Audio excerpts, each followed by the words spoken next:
What if Naruto returned after 7 long years, carrying the unmatched power? Chapter 1. Naruto Uzumaki stood right in front of the entire council of Konoha, consisting of both shinobi and civilian parts, with 3 counselors Homura, Koharu and Danzo sitting right in front of him, with the current 5th Hokage, Tsunade Senju, looking at him with tired, saddened and practically defeated look. Young Genin of Konoha felt of himself many glares and fury of the council, from both the shinobi and civilian sides, with civilians not hiding away the hatred, spite in some kind of sick satisfaction at seeing the Kyuubi Jinchuriki in bandages, with a sling and just barely visibly alive. Sasuke has done a very great number on Naruto, piercing his chest, breaking his bones and injuring Naruto so badly, that if it had not been for Kyuubi and his chakra, he would bit the dust before he had managed to knock that bastard out and drag him back to Konoha. And just as he did that, fatigue, blood loss, torn muscles and broken bones finally forced Naruto to collapse at the gates of his village, and the last thing he saw before passing out was Sakura and Kakashi running towards them, followed by Tsunade Ba-chan and Shizune-chan. With that sight, Naruto was sure that he had completed the mission and everyone would thank him, and with those thoughts, he passed out. Unfortunately for the blonde-orange loving goofball, when Naruto woke up several days later, he found himself as an object of unified hatred and fury of practically all of Konoha.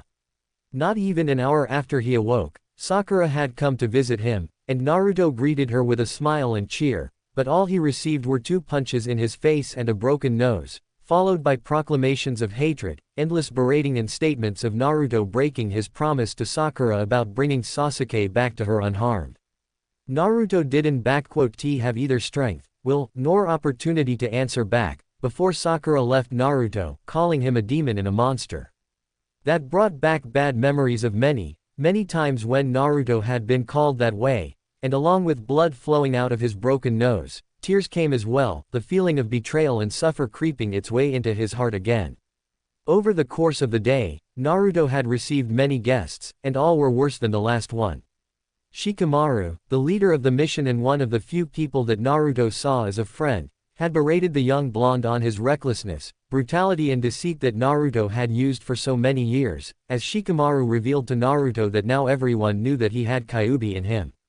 This revelation came to Naruto as a shock and a stab in the heart, as Shikamaru called Naruto not only an idiot, but also a cheater, thinking that the reason for Naruto's abilities was all attributed to Kyuubi. After he left, the rest of the teams also came in, calling out Naruto on him being a Kyuubi holder and his seeming cheating in everything. It hurt like hell for Naruto to hear them all call him out a cheater, traitor and worse, with the being convinced that Naruto had tried to kill Sasuke instead of bringing him back. They didn't care for Naruto's side of the story, none of them. With each and every berating and shouting, Naruto's fragile believes in his friends, good of the people and even the will of fire crumbled and eroded away. By the time evening rolled in, almost every genin of his class had visited Naruto and gave him a lashing of his lifetime, with only those that were still critically injured and Hinata not paying him a visit. When the evening came in, Naruto's sensei, Kakashi has finally showed his masked face, and Naruto had hoped that at least he, the man that was responsible for Naruto, would explain to him what was going on and let Naruto speak up. But alas, Naruto's heart sank even further and his beliefs were shattered, when Kakashi, with a tone of disappointment and harshness, told Naruto how he was disappointed with Naruto, stating to him that his mission was to bring Sasuke back unharmed, yet Naruto seemingly went out of his way to lash out on him, all because of the petty rivalry. Naruto listened as this man whom he considered to be the closest thing to an older brother and even father was verbally destroying him, revealing to the young blonde the real colors of Hattori and his endless favoritism of Sasuke Uchiha.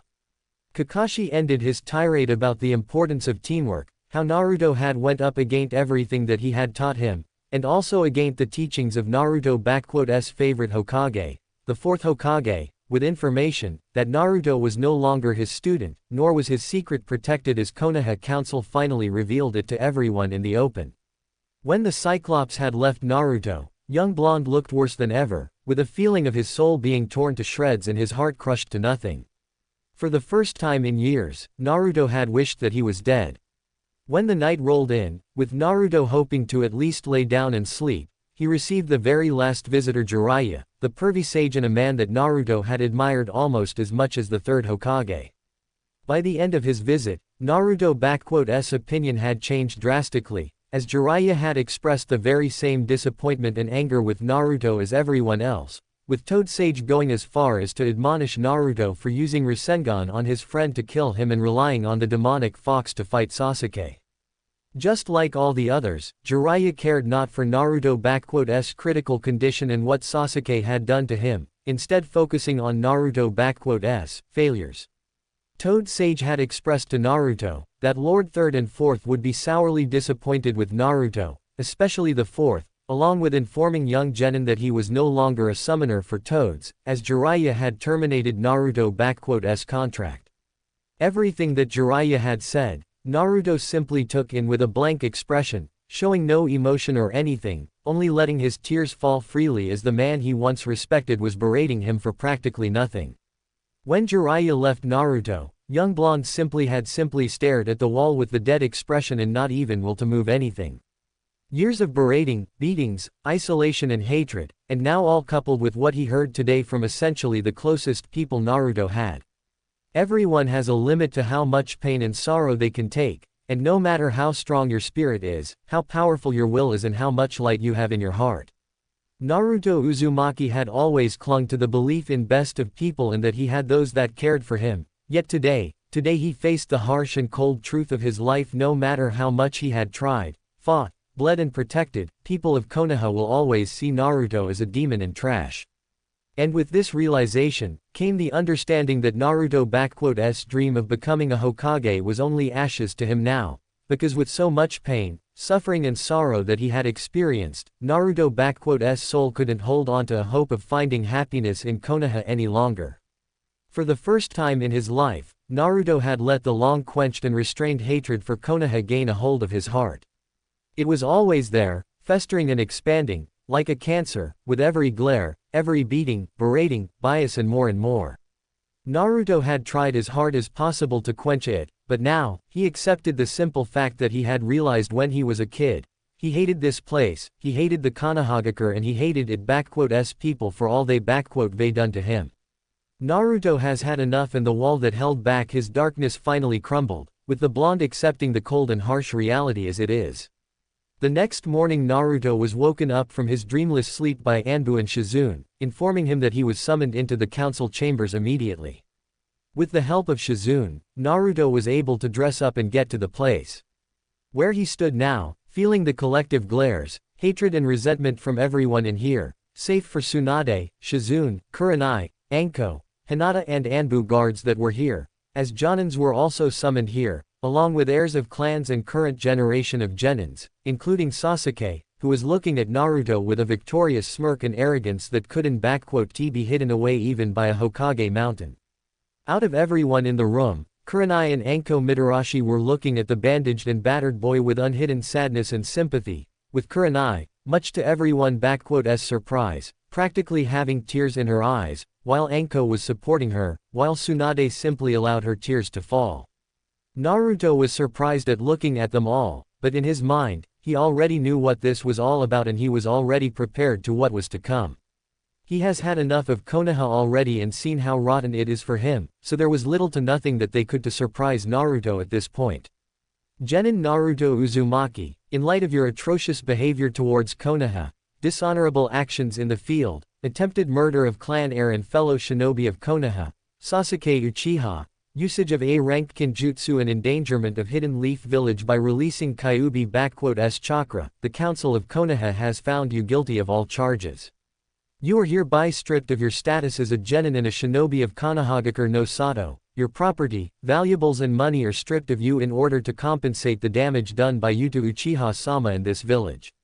Kaharu read the verdict, with Naruto gritting his teeth from anger at how all of them have stripped Naruto of all that he essentially had. In addition to that, the Council of Konoha has found your presence in this village and land of fire to be a danger to both the village and our country. Because of that, you are hereby banished from Konohagakure no Sato and the land of fire for life. Should you ever be found within the borders of Hai no Kuni, you shall be executed on sight as an enemy of the state and traitor to Konoha. You have 24 hours to leave Konoha and 1 week to leave the Land of Fire. Now, place your shinobi license and your headband before Lady Hokage. Naruto bangs of hair hidden away his eyes, but his entire frame was speaking of one thing, unbridled hatred and fury. The sick satisfaction of civilians, Shinobi Council smirks, the victorious looks of Sakura, Sasuke and counselors towards him, all and far more was making Naruto utterly furious, yet he contained it all in himself. This village has practically destroyed him, making sure to kill him since he was an infant, and now it had achieved what it always strived for, while he was stupid and idealistic enough not to see it from the day one. Slowly, with a pain in his muscles and bones, Naruto made his way to Tsunade, who looked at him without hiding away her own pain and suffering. She had initially saw Naruto as small brother, but over a few months, her views on his changed, and Naruto became far more like a son she never had. Tsunade May never showed it, yet it made her heart warm when Naruto called her Ba-chan, occasionally even Aka-chan when she was particularly caring towards him. Not long after Tsunade had returned to Konoha and saw just how horribly Konoha has treated Naruto, she tried to her hardest to ease the hidden pain and anger that Naruto had in him, helping him however she and Shizune could. Restoration of Naruto's apartment, good food supply, clean water, new and clean cloths and more. And now, this village has destroyed the young blonde and everything that was good in him for this place, and it hurt Tsunade. Hurt even worse when she had lost Dan and even Nawaki. As to her, Naruto was her son, and she was the one to fail him.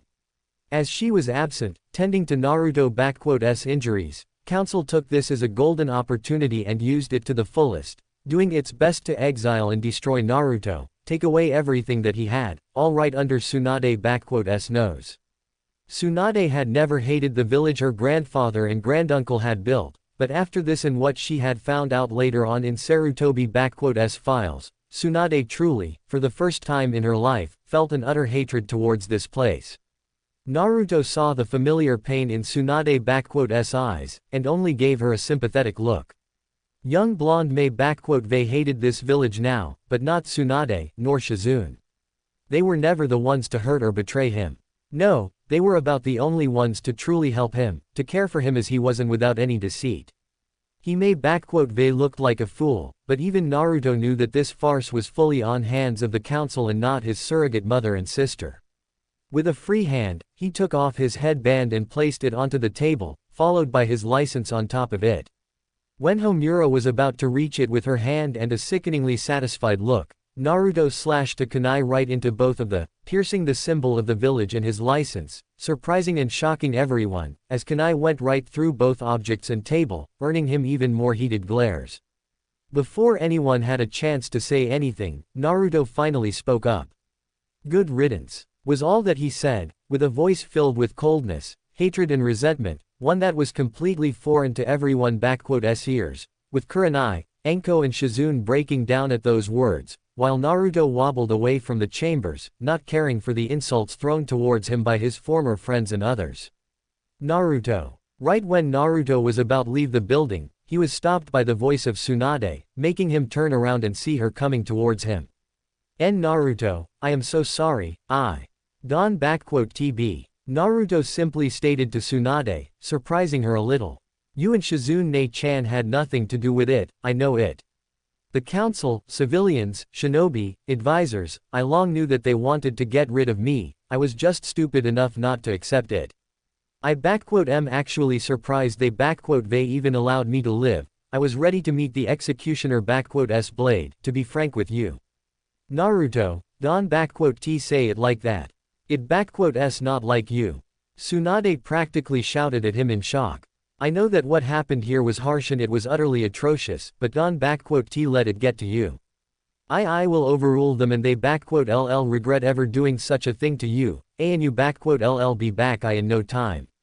Ka-chan, Tsunade was immediately stopped when Naruto called her like that, looking at the greatly saddened face of her surrogate son. Thank you, you and Nei-chan for everything. I know that you mean well and want the best for me, but please, just let me go. You and I both know that this village and all of those people, they never accept me as you and Nei-chan had accepted me. To you, I am Naruto, but to everyone else, even Kakashi Tem and Jiraiya Tem, I am a disappointment, a cheater, a demon and only a tool to be used and tossed away like a trash. They, Sakura, Shikamaru, Choji, Kiba and everyone else have let me understand it all too well. Tsunade was shocked when she heard of it, instantly understand what had happened. Naruto had been visited by all of them and they received on hell of a verbal lashing out that it had finally broke her favorite blonde. Tsunade was gripping her fists and stopping herself from going right towards all of them and snapping their necks one by one, followed by their parents and friends for doing such a thing. Hell, the first one on her list was her own former teammate, Jiraiya, whom she hated at this moment more than even Orochimaru. He was entrusted with Naruto, had taken him as an apprentice and did this to him. Jiraiya, I hope you already left this village, because if not, I'll personally send you to hell for this. Tsunade mentally swore to herself. And you, Sarutobi-sensei, I hope your pitiful soul is suffering in Shinigami's stomach for what you have done to my Naruto and allowed those bastards out there to do to him. If only my parents and grandparents had seen it, if only Minato, my boy, had seen all of you in this, Tsunade thought to herself with deep sadness as she remembered the fourth Hokage. Arg, screw you all. You may take away everything from my Naruto here, but you won't take away from him what belongs to him by his birthright, nor will I just abandon him, not the second time. To hell with being a Hokage and all of you bastards. Tsunade wiped away the tears and looked at Naruto, pulling out of a pocket a green storage scroll and giving it to Naruto. Naruto, this storage scroll contains water, provisions, medicaments, cloths, money, books, scrolls and a map from Senju's vault. This is all yours. Tsunade surprised the blonde when she gave it to him. The food and water will be enough for you to last at least a year, while there is also more than enough money to start a new life somewhere nice, while scrolls and books should teach you what those two bastards should they. Don't worry or even think about returning any of it, all of that is yours and I won't here otherwise. Tsunade said to him with strength. But why? Naruto asked with a shaky voice, shocked at Tsunade giving him so much. Because you deserve it all, Naruto. Tsunade simply said to him, kneeling down to him and pulling him into a warm, motherly hug, with tears again flowing out of her eyes. Why you just stay safe out there, okay? LL send out Katsuyu to you with L letters and if you need anything, just ask, oh okay. Naruto, with a shaky hand and small tears of his own, embraced his surrogate mother. Oh okay, Ka-chan, thank you. Naruto said to her, with Tsunade looking at her surrogate son with a small smile and tears speaking up to him. Naruto, inside the scroll, there is a map with a detailed paths and directions to a particular place they marked for you. I want you to unseal it once you leave the village and far away from it. Tsunade instructed him. When you are feeling well enough, travel to the place marked there. And what are that place? Naruto asked of Tsunade. It is the Uzushiogakure, the land of whirlpools and ancestral home of clan Uzumaki, your clan and clan of your mother and my grandmother. Naruto looked at Tsunade with wide eyes. The place may been reduced to rubble and ruins by Iwa, Kiri and Kumo many years ago, but they failed to destroy what is hidden away there, the legacy of Uzumaki and Senju clans. And I entrust it all to you, Naruto. Use it how you see fit. Naruto nodded to her with a smile, before Tsunade pulled out 2 envelopes with the stamps of Hokage on first one and one of Clan Senju on another. Naruto, when you get to Uzushiogakure, I want you to open them. I know you have many questions about both your parents, the Kyuubi and much more, and I hope that in those 2 letters, you LL find your answers. I am sorry, I wish I could tell you all you wish to hear, I really do, but it's okay, Ka-chan, I get it. Naruto smiled to her, hugging her one more time before parting with her. I think I will be on my way now. I don't want to spend any more time here than I already have, and I don't want to give them all another chance at lashing out at me. Can you tell Shizune-chan goodbye for me? Of course, Gaki, LL even send her to you from time to time with Katsuyu. Tsunade smiled to him. Take care of yourself, Naruto. I will, and, I am sorry, Ka-chan. Naruto said to Tsunade surprising her. I know how bad this village has treated you and your family, and I am sorry for forcing you to come here. Don T be sorry for that, Naruto. Tsunade said to him. Don T worry, as long as I am Hokage, I LL keep those bastards away from you, so that they Don T get any ideas at getting you back. You just find yourself a life of your own and be happy, really happy, you hear me? Promise me to be happy, okay, Sochi. Naruto was shocked when he heard the woman that had been like a mother to him acknowledges him as her son, before eagerly nodding to her and smiling with tears to her. Good, now go. And I am hoping for the good news in at least 3 years, Gaki. What good news, Ka-chan? Naruto asked of Tsunade confused. Oh, for the love of, I mean, about you getting yourself a wife and kids, you Gaki. Tsunade practically shouted at him, shocking Naruto. I want to have grandkids to spoil rotten, and Senju with Uzumaki 1 T get back without new members, you hear me? Why yes, Ka-chan. Naruto almost winced when she shouted at him, but then he felt the warmth of Tsunade's embrace and how she kissed his forehead. Goodbye, Naruto. Go, and live a happy life. Tsunade smiled to him, as Naruto parted away from her and exited the building. Anbu. Hokage shouted, as 10 of Anbu shinobi appeared before her. Neko, Okami, you LL escort Naruto out of the village and protect him while he leaves the land of fire. Anyone who will try to attack him are to be executed, no exceptions. Make sure that he gets to Uzushiogakure safely. Yes, Lady Hokage, as you wish. Both Neko and her partner Okami responded with clear eagerness and enthusiasm, already leaving to do their duty. Lady Hokage, is it wise to? Bor had tried to speak up, but he was met with a powerful glare from Tsunade and his comrades from Anbu. I mean, what will counsel and advisors say? To hell what they LL say or suggest, I am a damn Hokage and I they had damn enough of their scheming bitching. Tsunade responded to them. Suru, find that traitorous frog of a pervert and get him in my office in 5 minutes. If he resists or refuses, then do whatever is needed to get him, safe for lethal force. Lady Hokage, a personal request, if I may. Suru, a female Anbu clearly from Sarutobi clan. Can I at least break him a leg, or a rib? I promise, he will be in a coherent state upon delivery.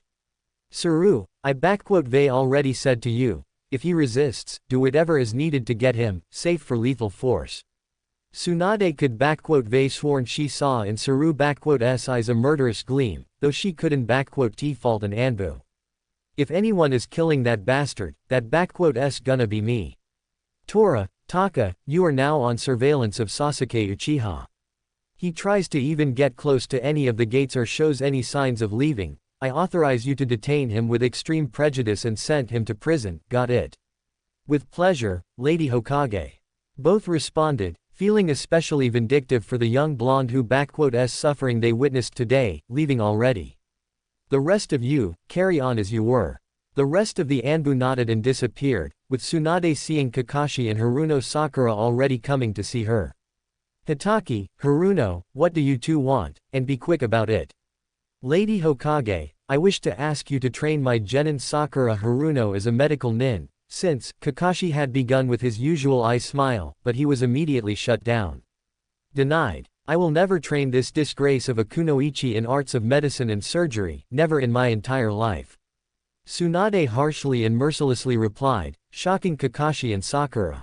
But, Lady Hokage, I have a perfect control of CH chakra, A and my grades W were at the top of the class, and Kakashi-sensei, Sakura tried to defend her position, but Tsunade didn't give her any room for argument. And I am your Hokage, Haruno, and if I say no, then it stands, period. And as for you two, and that, precious, Uchiha of yours, your Team 7 will now be on D-ranked missions for the entirety of the next 6 months. Half of your earnings will be exempt from you in favor of the Konoha orphanage, while Sasuke Uchiha's earnings will be only 1/5 from the missions. Additionally, you are prohibited from entering the next 2 Chunin exams. And as for you, Kakashi, all of your earnings from those D ranks and your next 20 C ranks, because you will only stick to them from now on, you earn will be sent to orphanage, understood? Tsunade gave them the death glare, shocking them. Lady Hokage, why you can T just. I can and I already did, Hattorii, so shut it. And if you think the council will be able to overrule me, think again. Suggest you spend this time teaching your genin some actual training instead of those teamwork exercises, because Sakura Haruno is now on month of probation due to her poor record as a shinobi.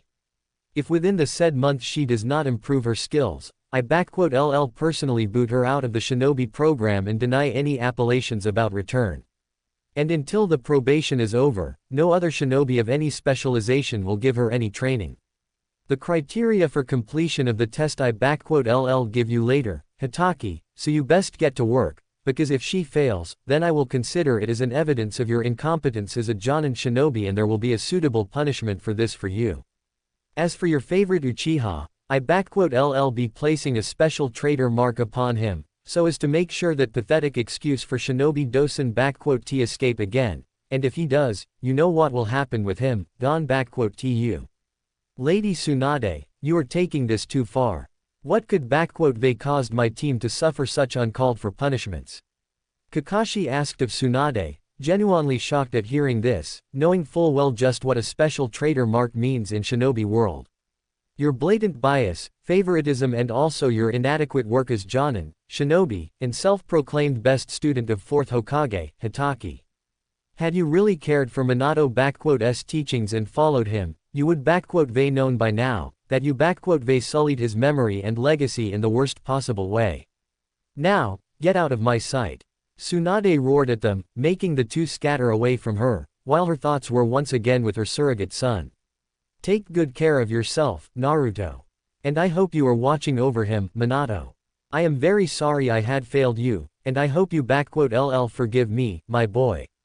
Tsunade thought to herself, as she went towards her office, where she was greeted already by the sight of Saru literally tying up Jiraiya to the chair, while the Toad Sage was struggling to get out, but it wasn't easy with a broken leg and arm. Lady Hokage, as you have requested. Saru pointed at Jiraiya, with Tsunade nodding to the girl and letting her go. Hey, Tsunaheim, what the big idea? If you were looking forward to spending some quality time with me, you should just asked me. Jiraiya spoke up in an insulted, yet perverted way. Just tie me down and we LL. Jiraiya, I am tired of all those hints of yours. Now, what you are going to do is tell me everything you and our bastard of a teacher have done to Naruto, and Kami save you. If you try to sway your way around, I will make you wish you died, understand? Tsunade cracked her fists and was ready to make her former teammate suffer. Tease Tsunade, WHYD Don TUCC calm down and we just sit down in a bar. Like we used to, and Tsunade right leg connected with Jiraiya broke one, and a single kick was enough to shatter the bone even further. Arg. Fine. Okay, I LL talk. I LL talk, just Don T. Talk. And best pray to your toads I Don T kill you afterwards. Tsunade threatened him with full seriousness. 7 years later. Land of Waves. Land of Waves, once a destitute backwater country under the heel of a mighty tycoon, now is a prosperous trading nation, with ports and markets always bursting with dozens of merchants, businessmen and traders from all over the globe. In all of elemental nations, there is no better trading hub than this nation, no better place to buy something at the best price and quality. And to all of this land of waves and it people who are enjoying their golden age owe to Naruto Uzumaki, the unjustly banished shinobi of Konoha and a hero of wave. When the news had spread about Uzumaki banishment, Konoha suffered greatly on a diplomatic arena, losing diplomatic relations with lands of snow, wave, waterfall and, most recently, Suna, all of whom had connections the knuckle-headed shinobi and viewed him with great respect and admiration. Especially sensitive and painful was the diplomatic blow from Suna, which had managed to regain and greatly strengthen its position after the failed invasion and manipulations of Orochimaru. Gaara, the fifth Cage, has taken up office about 5 years ago and has put every effort to regain positions of Suna and strengthen them, succeeding in it, along with proving himself as not just capable but also respectable and strong Cage. He mended the relations between Suna and Iwa, opening trade with them and even signing up a defensive pact with them, effectively ending the previous one with Konoha in favor of establishing better relations with Iwa, Wave, newly reformed Kiri and even Kumo.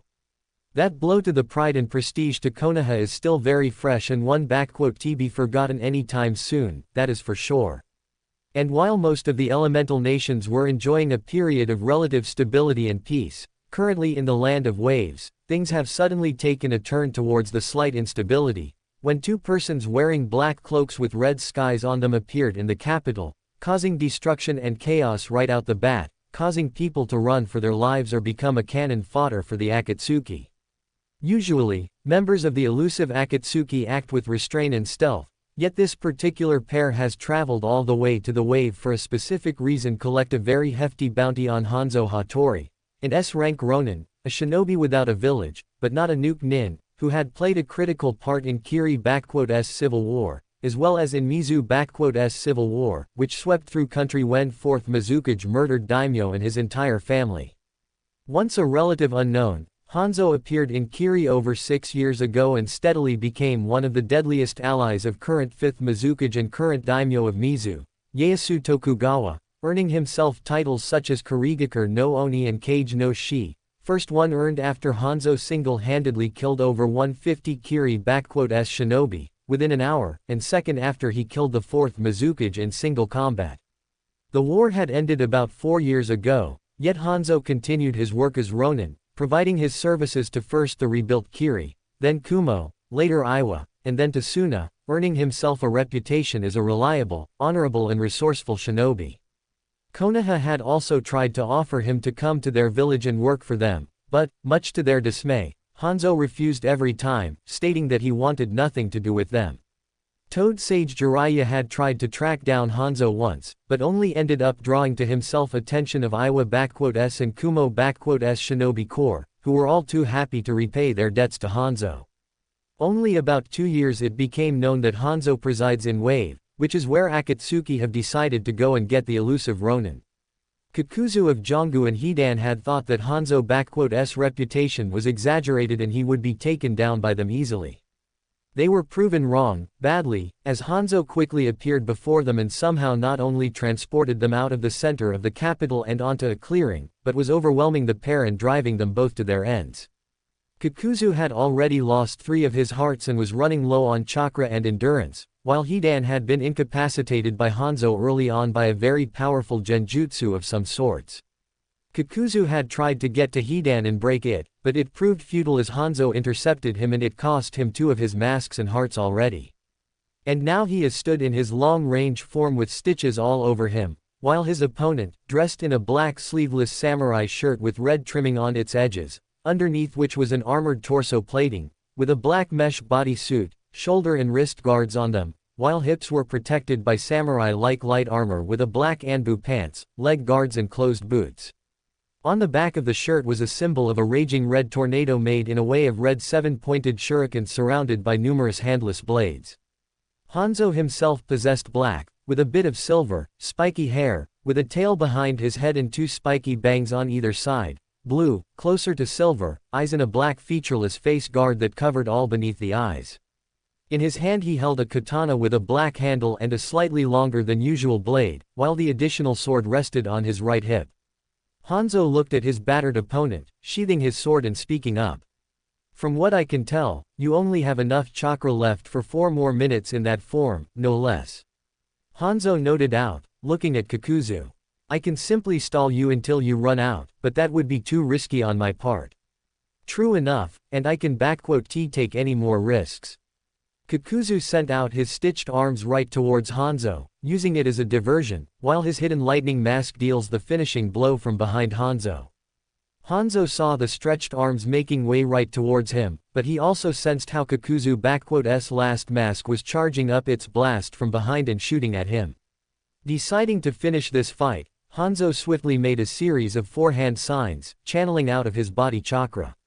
"Wind style, Rasenkas," Hanzo mentally said to himself, as the wind particles, charged up with his chakra, began to spin around him, forming a dome of lightning-fast microscopic blades that shredded Kakuzu's arms and stitches into nothing, along with protecting Hanzo from the lightning blast of Kakuzu's mask.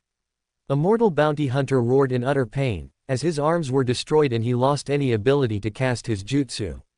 As the dome of Rasenka's dissipated, Hanzo turned his attention to the last mask of Kakuzu, disappearing out sight for a second, and reappearing right in front of it, followed by a quick series of signs, charging up his chakra. Wind style, K's no Yaiba. And from Hanzo's palms flew out invisible small discs of wind, swiftly striking the lightning mask and shattering it, with the rest its stitches falling apart. Hanzo turned his attention towards Kakuzu, who was already trying to escape from seemingly unbeatable opponent, literally running in the opposite direction from him. Damn it, I haven't been so soundly beaten since Hashirama Senju nearly killed me. That Hanzo is nothing like the Amekage one. It like I was fighting Itachi Uchiha without Sharingan, but with Kisame endless supply of chakra and speed of 4th Hokage, damn it. Kakuzu thought to himself, as he ran past his still entranced partner, leaving him to his fate. I need to inform the leader that we might have a serious problem with. Kakuzu's train of thought had been stopped, when he suddenly saw Hanzo standing right in front of him, and charging what seemed like a spinning ball of pure chakra with fire coursing through it. Should they ran when you had the chance, bounty hunter. Fire style, Resentaiyu. Hanzo simply said, as threw the flaming ball of chakra at Kakuzu. Once the sphere had connected with Kakuzu, it immediately expanded around Kakuzu, engulfing him and burning away all that there was of him and everything there was in a radius of 2 meters, including grass, leaves, trees and even stones and ground, like a small miniature sun, in honor of which it was named. Once it had dissipated, Hanzo let out a sigh, seeing only the glass floor where once was Kakuzu and nothing more. One down, one more to go. Hanzo simply said to himself, moving towards Hidan, who still stood immobilized, with only his face giving away the twitches and micro-spasms, with his 3-bladed side laying down. Another one of Jashin fanatics, like I haven T had enough of you in Mizu no Kuni. Hanzo, in a swift motion, grabs his left katana and easily, with the speed of a lightning, slashes Hidan's head off of him, breaking his genjutsu and letting the dismantled body fall onto the ground. What the shit piss did you do to me, you cocksucking bitch?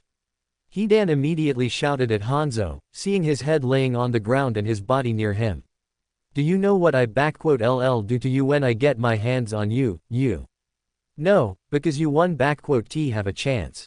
Hanzo took out of his shirt a black featureless scroll and opened it up, revealing a very accurate and strong sealing encryption on it, making a series of one-handed seals. Uzumaki secret Fuinjutsu, demonic void prison. And as Hanzo said that, a black demonic hand reached out of the scroll and grabbed a hold of Hidan's head, pulling it inside of the scroll, with the symbol of Oni appearing in the center of a circle after the sealing was complete, before Hanzo closed the scroll and put a powerful protection seal upon it, so as to prevent its opening. Taking away the scroll, Hanzo let out a sigh that carried a bit of tiredness in it, as while it may been a relatively favorable fight on his part, it was still a tough one nonetheless, especially considering that those two were from the Akatsuki. He was counting himself lucky today that he faced off against Kakuzu and Hidan, who had long managed to establish themselves a fearsome reputation in Underworld and all across the elemental nations.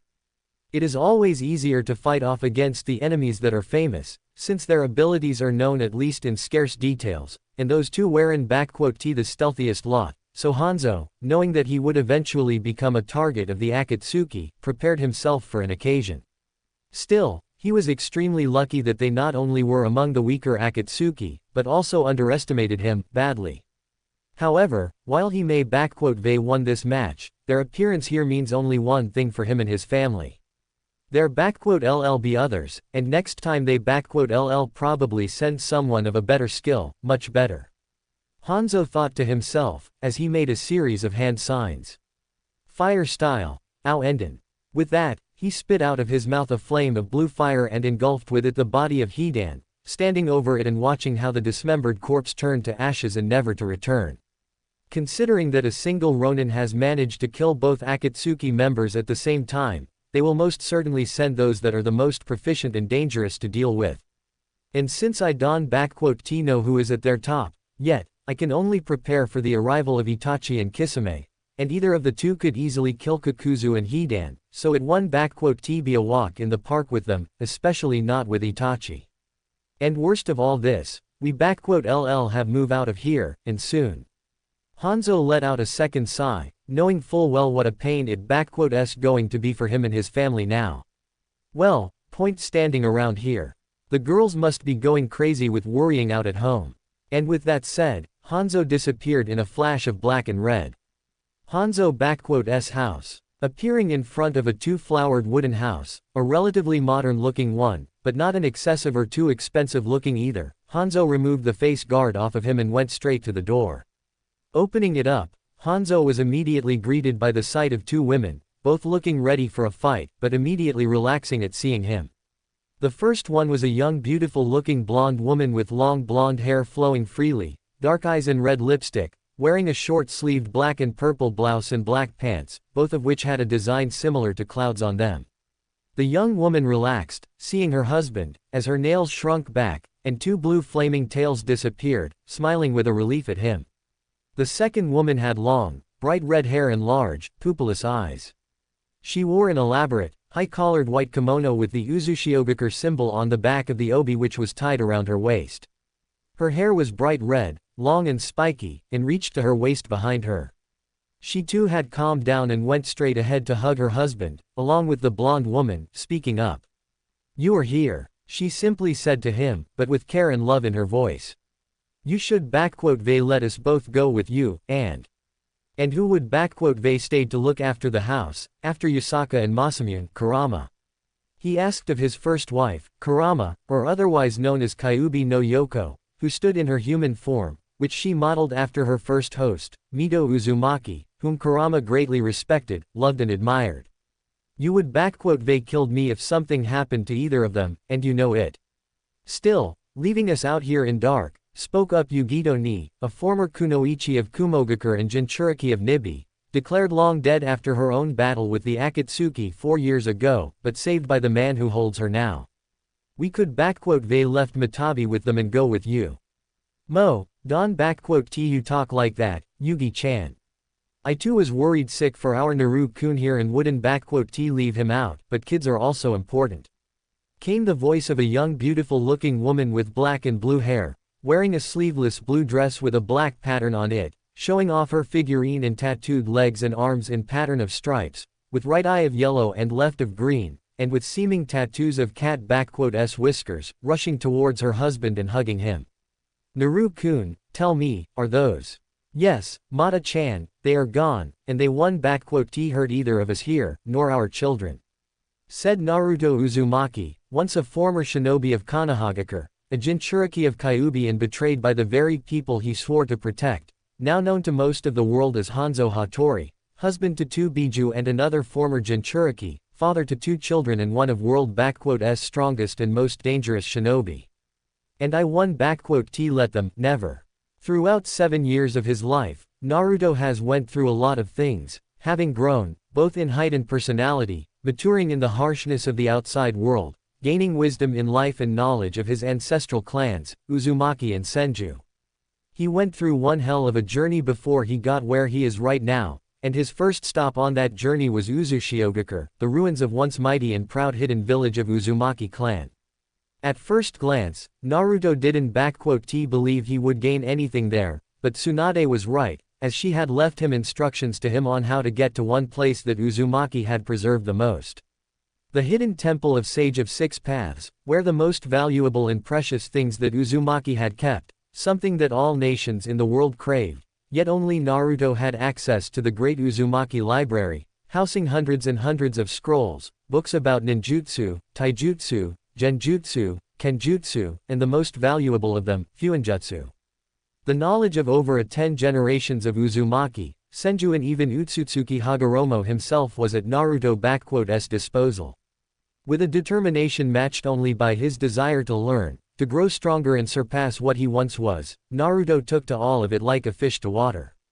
While for the most people it would take 100 years to learn what Naruto had learned, for him it was only a couple of years, with his shadow clones, natural talent to learning things, Uzumaki blood and Kurama's help, who, despite Naruto's initial disbelief, was not just friendly with him, but also very much interested and adoring of him, caring for the blonde very much.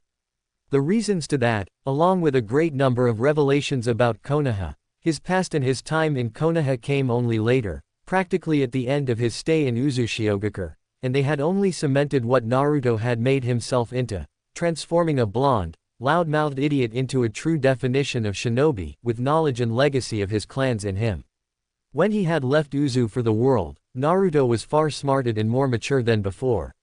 Knowing that as a Jinchuriki he would be prime target not only for Akatsuki, but also to other villages, Naruto changed his looks, getting rid of his whisker marks completely, changing his hairstyle and color, cloths and even personality, creating who would eventually be known as Hanzo Hattorii, a ronin that helped put an end to chaos in Mizu no Kuni, earned a reputation of one of the most feared shinobi on the continent and more.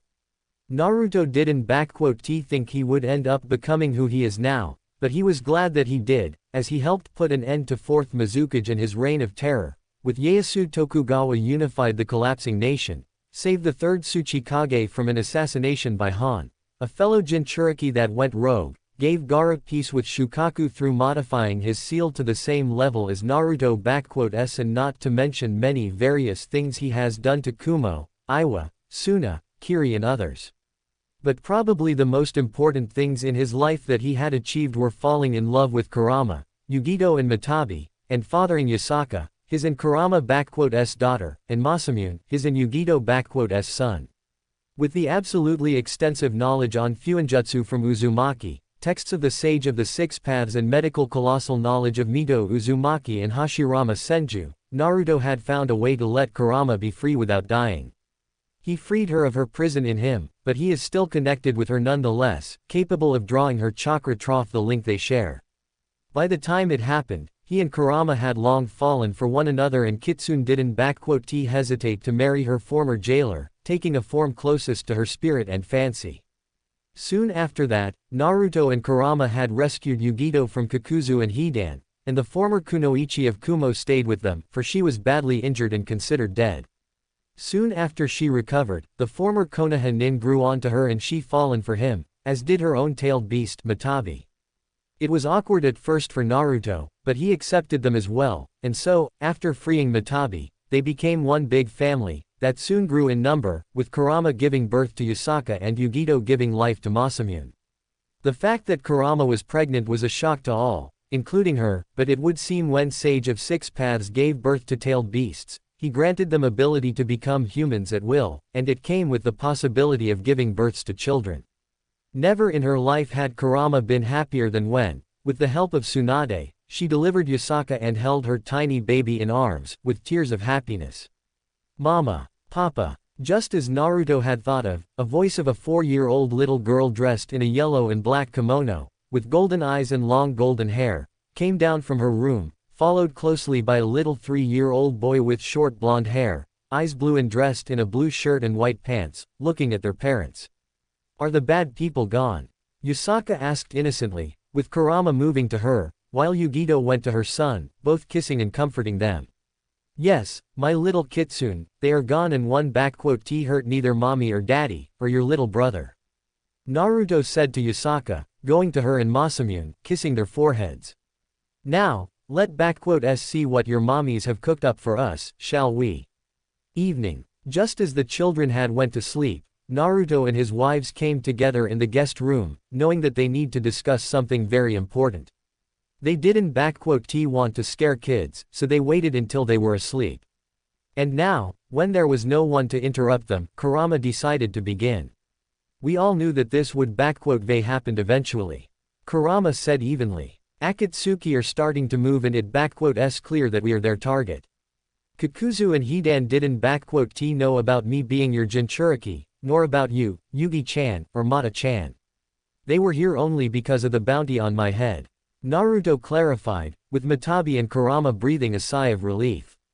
But, now that both of them are dead, I imagine Akatsuki will send their best after me. After all, there is a guy who had single-handedly killed 2 of their members. Had I been them, I wouldn't let it slide that easily, and considering they know where we are, it only be a matter of time before they come here with big guns. As strong as all of us are, I do not want to take any chances, especially with our kids' lives on the line. Me neither, I shudder at the thought of something happening to Ma-kun or Yusaka-chan, Yugito agreed. In that case, we have to decide where to go. Obviously staying here is pointless, and any other small nation is a no-go either.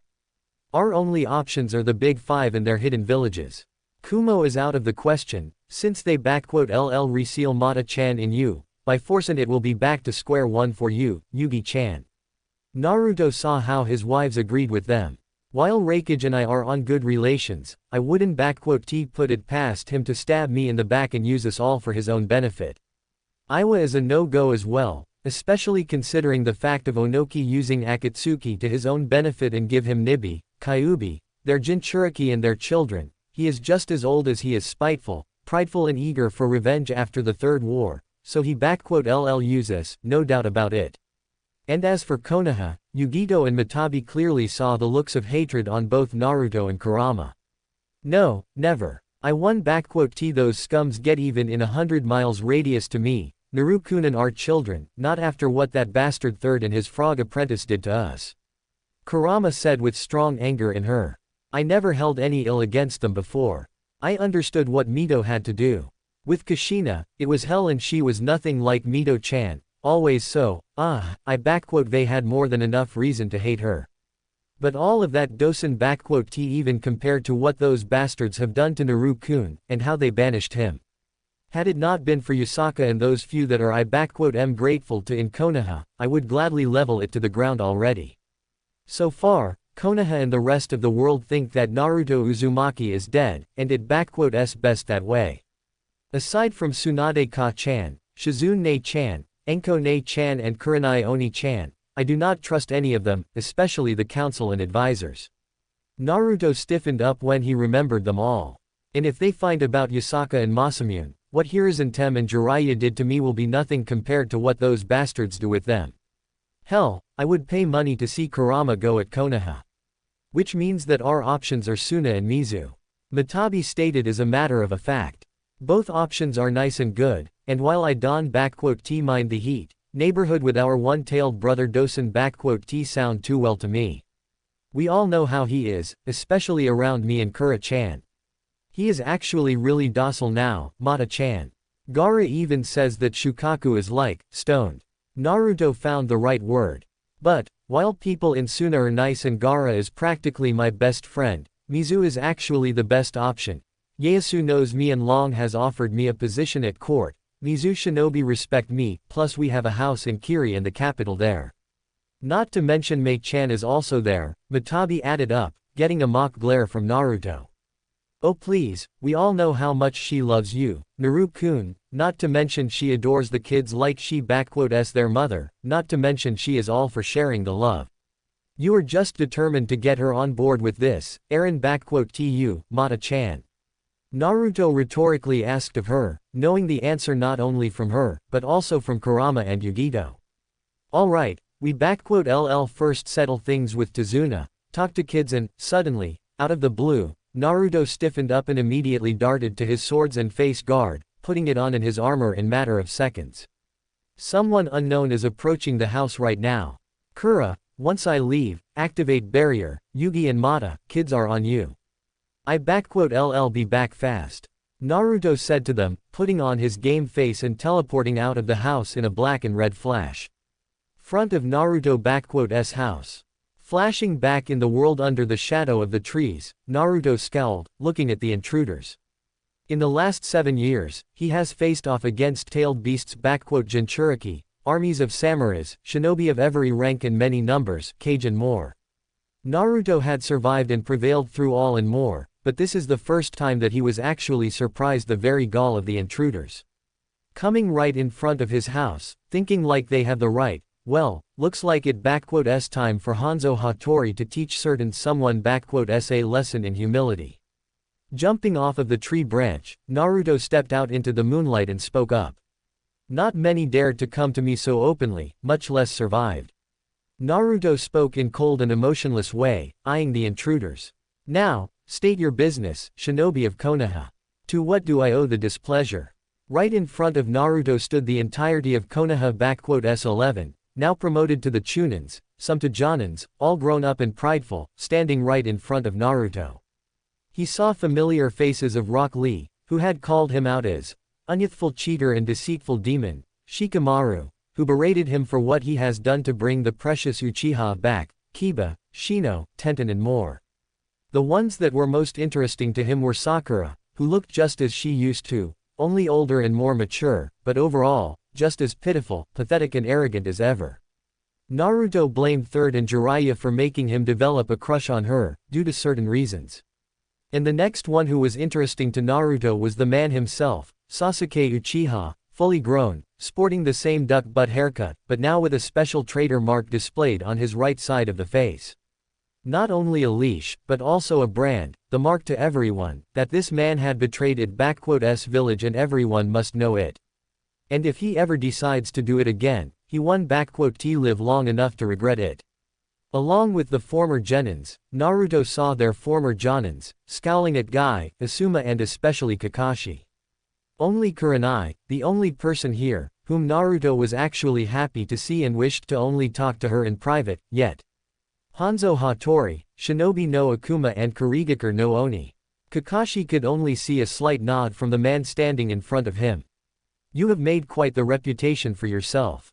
The man that has massacred clans of Oda, Saito and over 100 shinobi in 1 hour. Only my former sensei was capable of such feats. Fourth Hokage was a true shinobi no kami of his time, I am content with shinobi no Akuma. Now, what do you want, Konoha? I do not like to do business with you, so be quick. Naruto placed his hand on his sword, seeing how most of the former Genins already went into a fighting stance and even a genjutsu was sent his way. Word of advice, Haruno, pitiful genjutsu like yours will only aggravate me more.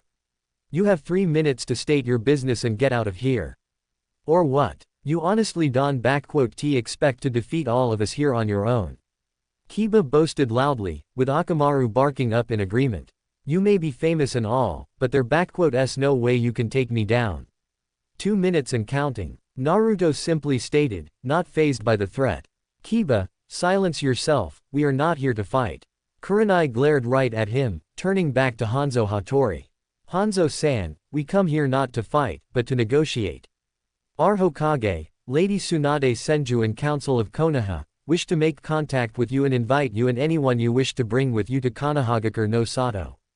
There is a dangerous group known as Akatsuki, all S rank, one-tailed beasts, one of them is Itachi Uchiha, the man that massacred his own clan. Naruto took a small moniker of pleasure at seeing the scowl on Sasuke's face. Heard of them, met them, fought and killed a couple of them most recently.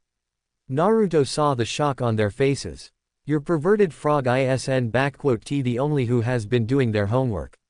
You want my help in taking care of them, but why should I even bother? As far as I know, your Jinchuriki has long died, so, technically, you are in no danger. That is where you were wrong, Hanzo-san. Naruto heard a new voice, and saw how through the crowd of Genins stepped a red-haired woman with violet eyes, dressed in a Jonin uniform and with an Uzumaki family sword on her hip. Out of sheer sight of her, Naruto scowls and barely restrains himself. My name is Kushina Uzumaki, and my son, Menma Namikaze, is the Jinchuriki of Kyuubi, and ask of you to help me protect him. Spoke up Kushina Uzumaki, the woman that had given birth to Naruto and abandoned him in favor of his twin brother, Menma Namikaze. Thanks a lot for watching. If you enjoyed this fanfiction, don't forget to like, share, and subscribe to Fox Fanfiction. Your support means everything and helps us bring you even more amazing Naruto what-if stories. Everybody follow me on Instagram.